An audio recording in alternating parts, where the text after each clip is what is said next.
Ассаламағалейкум, құрметті ауылдастар, жерлестер. Осы видеоны көріп отырғандар, бүгін 12 мамыр 24 жыл. Мен қазір Маралды ауылынан 3-4 шақырым жерде Жантысай дейді, Репьев бұлағы дейді. Енді карта бойынша Жантысайының бұлағы мынау ағып жатқан.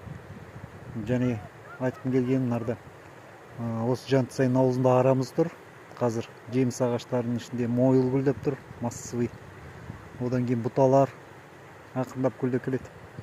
Мынарда тобылғы міне гүлдеп таяқ болды. Одан кейін қызыл гүл дейміз, мынау пион, қызыл кітапқа енген.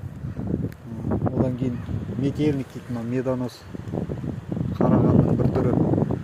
Енді қазір өте керемет ауа райы болып тұр, және даланың бәрі гүлдің, балдың иісі аңқып тұр деуге болады. Тура осы жерде, міне осы жерден жақын жерде, мынарда тура мынау жаңағы алтын қазғыштардың границасы болып саналады. Ары қарай карьер болады.